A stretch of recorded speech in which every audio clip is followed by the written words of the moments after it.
We're at Labor Day weekend. Is anybody amazed at how fast this year is going by? Labor Day weekend. I mean, we're here.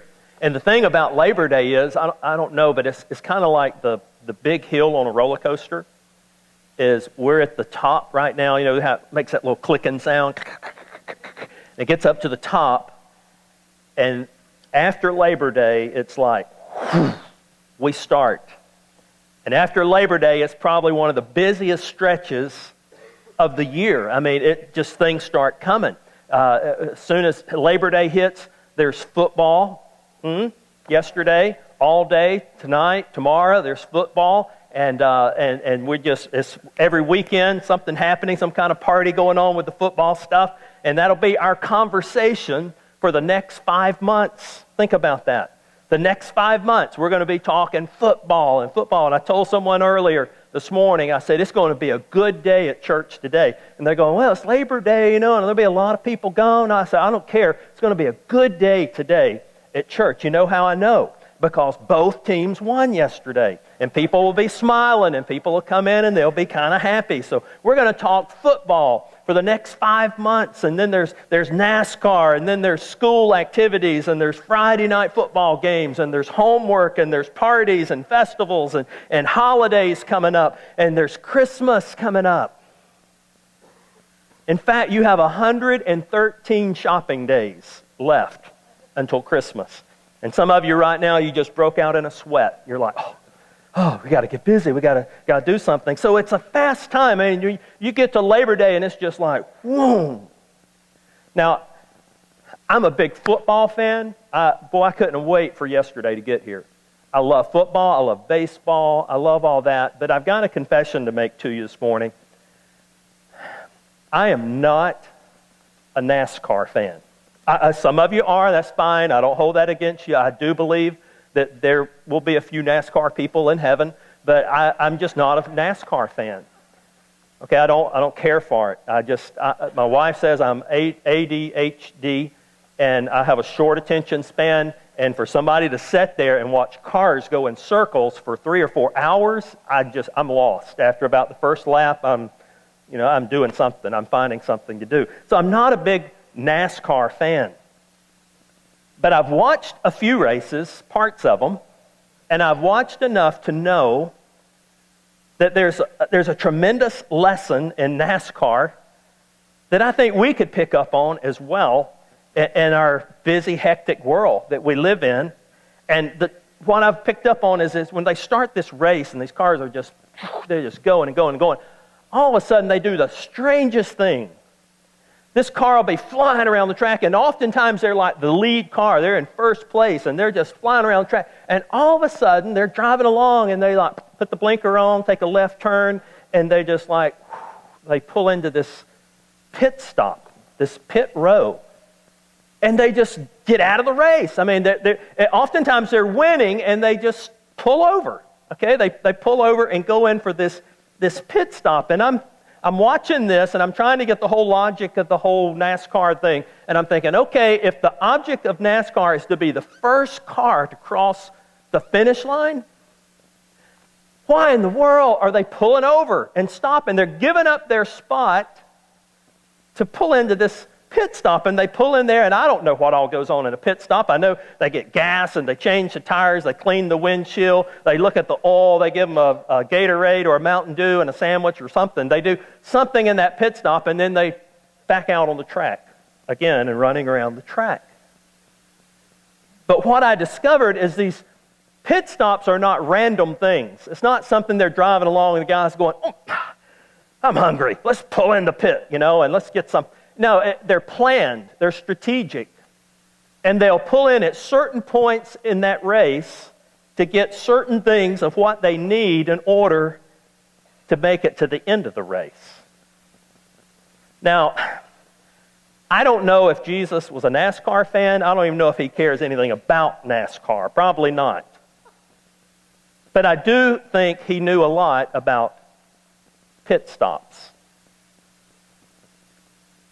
Because Jesus would be in the middle of a busy stretch of ministry.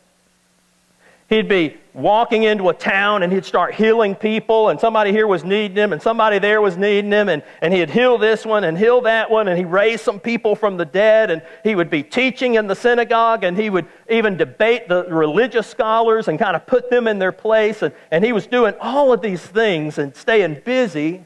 And then you'd read in the story, it'd say, and then Jesus withdrew and he went to a solitary place to be alone with his Father. He also knew, Jesus knew, that in this crazy, insane, busy world that we live in today, that you and I would also need to make those strategic stops in our race, pull over, and be refreshed. I mean, you don't have to be a prophet to understand that technology has made three things happen in our world. And those three things, there we are. The world has gotten smaller, the world is more complex, and the pace of life is speeding up. You see, in my great-grandparents' day, my great-grandparents' day, even my grandparents, and even part of my parents' day, the lack of technology and sometimes transportation, it forced a slower pace of life. The lack of cars and planes and emails and smartphones and social media, it made it easier to take your time. But you and I, we live in a different world, don't we? And we live in a world where you have to be intentional. We call it often unplugged in order to be able to slow down. We live a much faster lifestyle than our parents did, and guess what? Your children are going to live a much faster pace than you and I are living. There's no doubt the world is getting faster, and the world is getting a lot more complex. I was amazed a year or so ago when I pulled into a fast food place, and I was sitting in the drive-thru complaining about how slow it was to myself. And all of a sudden, I looked up and I saw a sign in the parking lot, and it said curbside service. So I got to looking into it, and evidently, you can go online or you can do it from your phone, and you can order your meal before you get there, pull up, and they have a special parking spot for you, and you pull up there, you text them this whatever to let them know you're there, and they'll run your meal out to your car, and you're on your way. We're living in a fast, more complex world. This is real interesting. I read where the sale of frozen juices, anybody remember those? Frozen juices, lemonade or Minute Maid, and all, they're declining because people don't want to sit there and wait for the juice to thaw out. So now the sale of prepackaged juices are going up, and the sale of frozen juices are going down. We're trying to save time, and we're trying to do more, and we're going faster and faster and faster. USA Today, they said this: today people are souped up, stressed out, and overscheduled. In this brave new world, boundaries between work and family are disappearing. Everybody is mobile, and every moment is scheduled. The daycare, school, after-school activities, and we're working 10 and 12-hour days.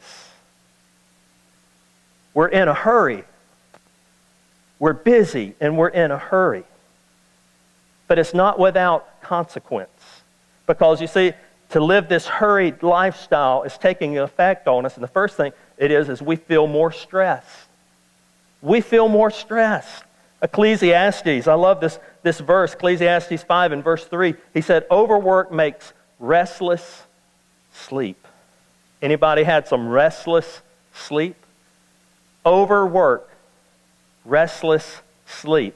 Here's what's strange is we get up in the morning and we have to have a drink, a coffee, to wake us up. And then during the day, we got to have an energy drink to keep us going. And then in the evening, sometimes people say, well, I just got to have a drink to just unwind. And then at night, we have to take a pill to help us sleep. And then we get up and we do it all over again the next day. Why? Because we're stressed. Whenever you're always in a hurry, your personal reserves, they get depleted. And when your personal reserves are depleted, guess what? Everything is magnified and everything is intensified. Everything seems bigger than life. Everything seems worse than it really is. We have to slow down slow down and recharge. Another byproduct of a hurried life is I lose my joy. I lose my joy. I love Job 9. He says this, my days go faster than a runner, and they fly away without seeing any joy. I'm busy, and I'm losing my joy.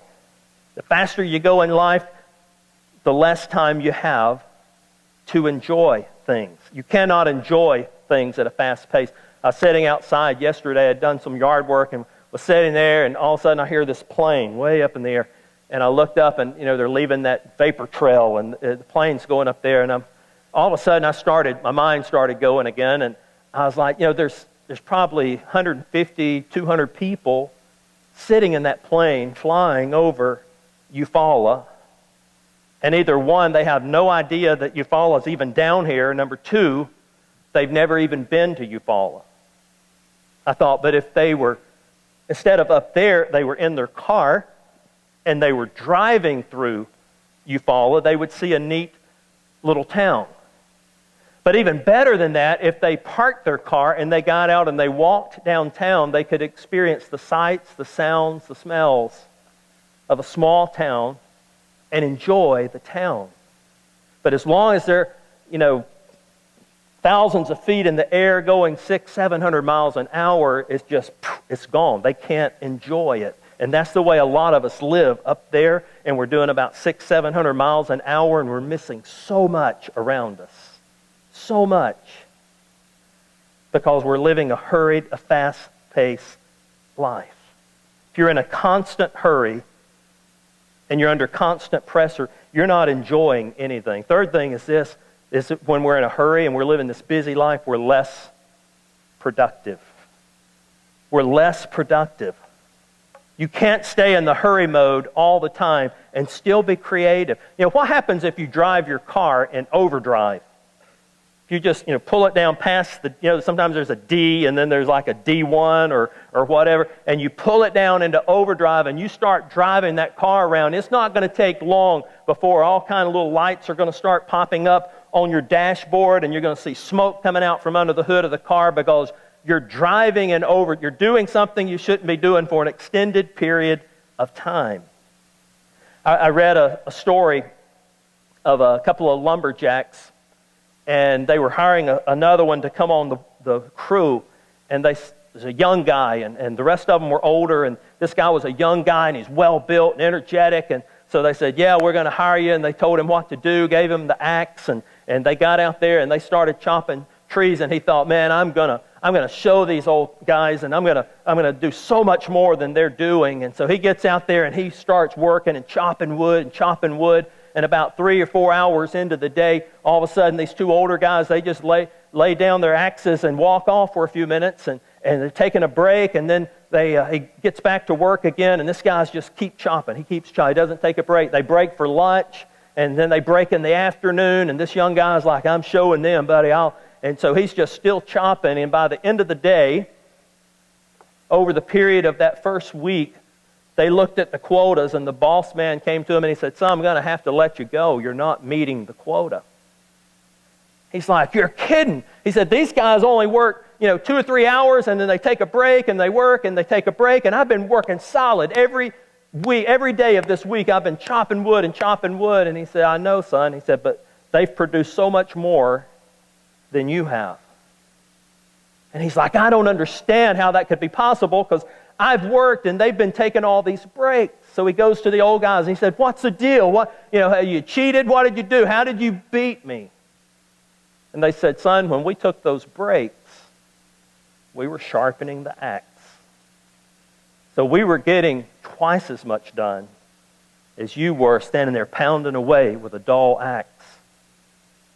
And I think that's a lesson for us as well. I liked what Proverbs 21:5, he said, careful planning puts you ahead in the long run, but hurry and scurry puts you farther behind. We lose our joy, we lose our productivity, and we get farther behind. But I think the greatest consequence of living a busy, hurried life is this fourth one, and that's this. We can't hear God. And I guess we could put a subtitle under that and say we can't even know God when we're living a fast-paced, hurried life.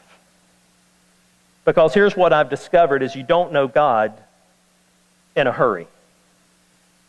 When you get to know Him, you've got to slow down. Oftentimes we have to be quiet, become still. And maybe that's what the psalmist was talking about in Psalms 46 and 10. He said, be still. That's odd for us today, isn't it? Tell your 4-year-old to be still. Tell your 2-year-old, be still. I don't know, tell some adults that same thing. Be still. It's hard. Be still and know I'm God. It's kind of like going through a gas station and you're running low on gas and you pull up to a pump. And this is the old days. Most in the room probably won't even remember this, but some will. Several will. But you used to pull up to a gas station and this little guy would come out called an attendant. Anybody remember that? He would come out to the car and you'd roll your window down and you'd say, fill her up, and he would go back there and actually pump the gas for you and clean your windshield, check the oil. I mean, he'd do all this. It was like a pit stop. I mean, really. You'd go in there and he'd do it all. It's called full service gas station. But imagine pulling into this gas station and rolling your window down and the little attendant comes up and you say, fill her up. And he goes, okay. And so he's back there getting the hose out of the pump and he turns around and you're moving the car up. And he's like, oh, excuse me. And he keeps moving the car. You circle the pump and come back around. I said, fill it up. And he's going, okay, be still. And he's trying to get the gas in there, but we're not being still. The psalmist said, be still. Be still. If you don't, we'll never replenish, we'll never refuel. Be still. If you don't slow down by choice, hear this, if you don't slow down by choice, circumstances are going to force you to slow down. How many of you know what the little lights on your car, the dash? I had one come on last week on my dash, a little engine-colored light. That's not good when they're like the engine picture comes up. But we have these lights that come on our dash. Some of them will say low fuel. Some of them will say check the oil. Some of them will say tire pressure. And then they got the one with the engine. I don't know what that means, but it's not good. So these things come up, and imagine it comes up on your car and you just ignore it. You go, check the oil. I mean, who needs to check? I put oil on this thing 2 years ago. There's got to be oil in here. And we ignore, what they call, this is interesting, what they call those lights on your dash? Idiot lights.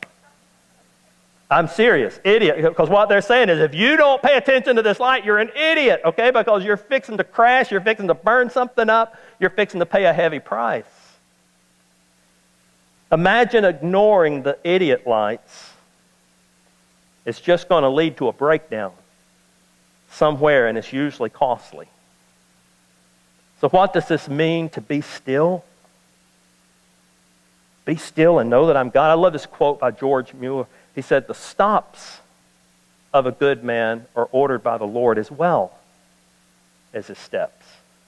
Oh, we like to quote the scripture, the steps of a good man are ordered of the Lord.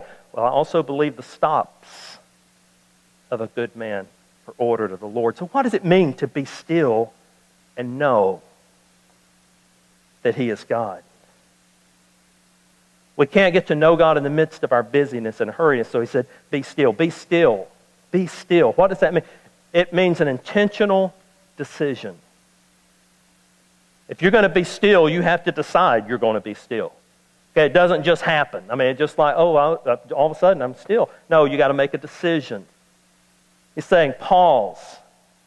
Pause. And before you get all worked up and in a tizzy over life and your schedule and what's going on, he said, just pause, remain calm. And he said, remember or think about, focus on the fact that God is God and you're not. God is God and I'm not. He said, just pause and think about, ponder that. That God is God.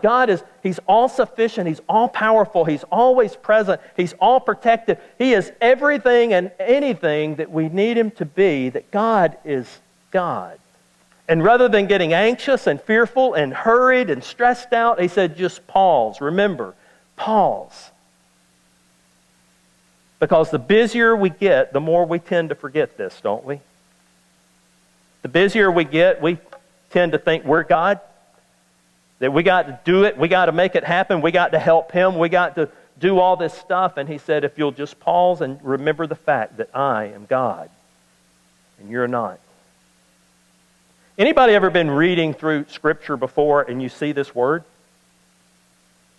Somebody asked me about it several weekends ago. They were like, what's the deal? What's this word? You know, it just keeps showing up in all these scriptures that I'm reading, in Psalms especially. Well, it happens to show up 3 times in Psalms 46. The word Selah. And you know what it means? It means to pause and calmly think about. To pause and calmly think about. Be still for just a moment and remember your God. Remember your Father in heaven. Linger there a moment. Just pause there and linger there a moment till all the doubts begin to fade away, until the busyness begins to subside. Linger there until you're assured of the fact that God, He's God. Think about it until your focus is no longer on the bigness of your problems or what you've got to do or what's happening in your life, until the bigness of your God begins to become a reality to you, until your perspective is refreshed and His presence becomes real and His power in our lives. This is no better brought out, I don't think, than in the story found in Luke 10. And it's a familiar story of 2 ladies, Mary and Martha. They were sisters. The Scripture says this: as Jesus and the disciples continued on their way to Jerusalem, they came to a certain village where a woman named Martha welcomed them into her house, into their home. Her sister Mary sat at the Lord's feet, listening to what He taught. But Martha, she was distracted by the big dinner she was preparing. She came to Jesus and she said, Lord, doesn't it seem unfair to you that my sister just sits here while I do all the work? Tell her to come and to help me. And the Lord said to her, my dear Martha, you're worried and upset over all these details, the busyness, the schedule. So there's only one thing. Look at this. Only one thing worth being concerned about. Mary's discovered it, and it will not be taken away from her. Martha was distracted by all the preparations that had to be made. I'm sure Martha would have loved to sit at Jesus' feet. She'd have loved to take a pit stop and sit down and chat with Jesus. But hey, there were meals to prepare. There was a table to set. There was a guest list. I mean, there was all this stuff that had to be done. Somebody had to do it. And this is where we most often find ourselves, or I find myself. I want to live a more focused, simple life. I want to sit and chat with Jesus. I want to take a pit stop, yeah. But there's children to feed. There's children to get up and get dressed into school. There's work. There's deadlines. There's getting kids to practice. There's paying the bills. There's a house to clean. There's laundry to do. There's cooking to do. There's kids that need a bath. There's kids that need help with homework. And then we collapse into the bed thinking about all the stuff we got to do again tomorrow. And we get up and repeat cycle again. We want to take those moments to be still, but we never quite can get around to it because of everything that needs to be done. There's always something urgent. It's a busy day. There's a lot on my plate. I love a quote by Billy Graham. He made the statement. He said, Jesus spoke about the ox in the ditch on the Sabbath, but if your ox gets in the ditch every Sabbath, you either need to get rid of the ox or fill up the ditch. I'm just going to let that kind of hover out there, okay? And so we, as Martha, we complain about how tired we are and all that we've got to do. Could it be in our drivenness and overachieving busyness that we miss what's the most important thing, the one thing? Could it really be that sitting is better than doing? Martha is busy doing, and Mary has gotten still. And she's sitting at Jesus' feet. She recognized Jesus was present, and everything else seemed to take a second seat to that. Jesus said, only one thing is essential, and Mary has chosen. In other words, he was saying, hey, Mary has chosen, Martha, you've chosen busyness over simplicity. You've chosen busyness and doing over sitting and refreshing. And I really think if Martha had a step back and just looked at the whole picture for a moment, she'd have thought, could have had a V8, or, not that, but I mean, she probably was like, this is so obvious. This is so obvious. Sitting with Jesus, or doing dishes and cooking meals and busy and running around the kitchen. It was a no-brainer. It would have been so obvious. See, here's the thing. You'd think the issue would be whether the God of the universe, the creator of everything that is, you'd think the issue would be whether God had time to sit down with us. But it's not. He wants to. The issue is we don't have time to squeeze the creator, God, into our life, into our schedule. Which brings us to a choice this morning. Will we choose the one thing, or will we continue our busyness, insane schedules, and our hurried lifestyle and try to do everything and pretend we're God? Do we continue our busy schedules? Do we ignore the pit stops? Do we risk running and running and running until we finally overheat and crash and burn? Or do we intentionally get off the track for brief periods of time to just be still and quiet and wait and refuel and refresh? You see, here's what I've discovered in my life,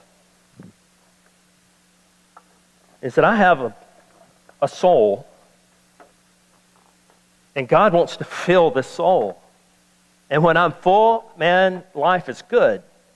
Life is good when I'm full. But something else I've discovered is that I have to pour out. I'm always pouring out to someone, to something. I've got a job, so I'm pouring out to my job. And I got to make sure I fulfill that. And while I'm doing my job, then I realize, my spouse, I've got to pour into my spouse. So I'm pouring into my spouse and trying to meet needs there. And then I realize that, hey, I've got friends, and I've got this little circle of friends. And if I'm not pouring into them, they're like, what's wrong with you? And all this. So I'm going to have to pour into my friends. And I've got to meet certain needs and expectations there. And I'm going along. And then there's school. I mean, we got to pour a lot into that. So we're pouring into our school and our education, and we're giving what we can there. And then there's family obligations, and there's kids, and there's parents and grandparents and people who depend on us and count on us, and we're pouring into them. And then there's all these extra things. The extra things that come up. And we're pouring into these extra things, and people need us, and we got to be certain places, and we got a home to take care of, and there's finances that we got to handle, and we're pouring and pouring and pouring. And then we wake up one day and we go, I'm so empty. I'm so empty. And we have a choice then to make. And at that point, we can continue to go through the motions of pouring, and you need to, I'll take care of this, and then we're going through the motions, and no one's benefiting, and we're certainly not. But what a novel idea, neat idea, to before it ever gets half empty, that we run back to the reservoir and we get still and quiet and we set the bucket down and say, living water, Jesus, would you fill me today? Just in this moment, would you fill me for what I need? Because I got people that I've got to pour into today. And would you just give me what I need? And in fact, in Scripture, he says, give us today what? Our daily bread. Give us what we need today, God, in order to be able to be effective and pour in, and that we won't run hot and we won't burn out. But God, just give us today what we need. And today, I'll just be still. If it's 2 minutes or 5 minutes, or if I've got 30 minutes, but I'll just be still today. God, and would you please, would you just pour into me before I go through this day? And what I found is I don't need to just do that in the morning. I often need a refill by lunch. And sometimes I need one in the middle of the afternoon. And in the evening, I need a refilling. God encourages us to be still. He said, be still and know that I'm God. Be still and let me pour in. And here's why. Here's why. And I hope you'll get this, and we're going to wrap up. Band, you can get ready to come back. But here's the reason.